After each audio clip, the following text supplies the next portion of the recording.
बघा नेक्स्ट आपण यामध्ये सांगितलेलं होतं आपल्याला सेक तर आपण या ठिकाणी काढलेलंच आहे, सेक थिटाचं आपण काढलेलंच आहे. आता आपण पाहणार आहोत या ठिकाणी कॉसेक थिटा. काय पाहणार आहे आपण? Cosec theta. तर सर्वांनी काळजीपूर्वक लक्ष द्यायचं. आता कॉसेक थिटा आपल्याला काढायचं आहे. काय करायचं? कॉसेक थिटा आपल्याला काढायचं आहे. ओके, कॉसेक थिटा आपल्याला या ठिकाणी काढायचं आहे. आता आपल्याला मिळालेले सेक मिळालेले आहे. ओके, आपल्याला सेक मिळालेला आहे. आता जर सेकचं जर आपण उलट केलं, सेकचं काय उलट केलं, सेक बघा सेकच्या ठिकाणी सेकचं उलट केलं तर आपल्याला त्या ठिकाणी काय मिळते? कॉस. काय मिळते? कॉस. तर कॉस स्क्वेअर कॉस थिटा. बघा याचं उलट काय मिळतं आपल्याला? Cos theta.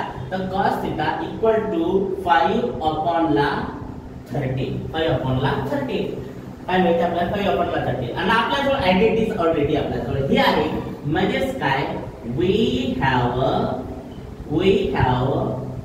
Sign square theta plus cos square theta equal to 1 आपल्याजवळ आहे.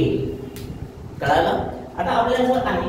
आता आपल्याजवळ असल्याने आपण स्टेप काय करणार आहे? लक्ष द्या. पुढची स्टेप काय करणार आहे? बघा आता sine square theta plus cos square theta. बघा sine square theta okay plus cos square theta काय आलेले आपल्या जवळ या ठिकाणी 5/30 चा स्क्वेअर इक्वल टू 1. मग काय करा? साइन आहे sine square theta equal to बघा sorry sine square theta plus फायचं स्क्वेअर आपल्या जवळ आहे 25. 13 चा स्क्वेअर रूट आहे स्क्वेअर. फायचा स्क्वेअर काय आपल्या जवळ 25. 13 चा स्क्वेअर आहे 169 झालं आणि इक्वल टू आपला जवळ 1 आहे. मग काय करा? साइन बघा या ठिकाणी पुढे लक्ष द्या.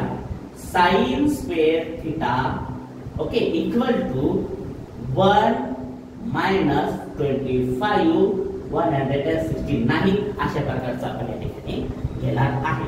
ओके, आता पुढे लक्ष द्या. Sine square theta equal to cross multiplication करा. क्रॉस मल्टिप्लिकेशन केलं मायनस 25 अपॉन ला 100. ओके, मग sine square theta equal to subtraction करा. काय करायचं आपल्याला? सबट्रॅक्शन करायचं आहे. बघा 9 मधून 5 गेला आपला जो 9 मधून 5 गेला. बघा 9 मधून 5 गेले 4 राहिलं, 6 मधून 2 गेले 4 राहिलं आणि 1 मधून 6 केलेलं आहे. त्या ठिकाणी 144 राहिले. बघा आता पुढे काय करणार आहे? बघा या ठिकाणी सर्वांना लक्षात झालं असेल. बघा काय की ह्या ठिकाणी हा तुमचा काय आहे? Upon right. ओके, आता दोघांचं आपल्याला काय घ्यायचंय? स्क्वेअर रूट घ्यायची. असं लिहून घ्या. Taking square root both side. Okay, square root of the both side.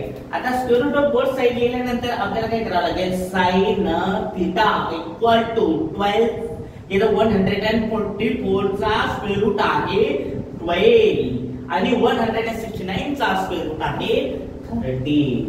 Okay 30. तर विद्यार्थी मित्रांनो ह्या साइनचं जर आपण उलट केलं तर आपल्याला मिळते ह्या ठिकाणी काय? कॉसेक. काय मिळते आपल्याला या ठिकाणी? कॉसेक मिळते. काय मिळते? कॉसेक. जसे की बघा या ठिकाणी इक्वल टू कॉसेक थिटा आणि हा 13 वर 12 खाली म्हणजे काय? 13 वर 12 खाली हा आपल्याला मिळतो कॉसेक थिटा. बघा अशा प्रकारचे आयडेंटिटीज तुम्ही ट्रिग्नोमेट्रीचे आयडेंटिटी जी आहे सर्व लर्न करा. पूर्ण ट्रिग्नोमेट्री जेवढे विद्यार्थ्यांना अवघड वाटते त्यापेक्षा अतिशय सोपं आहे. Okay, thank you.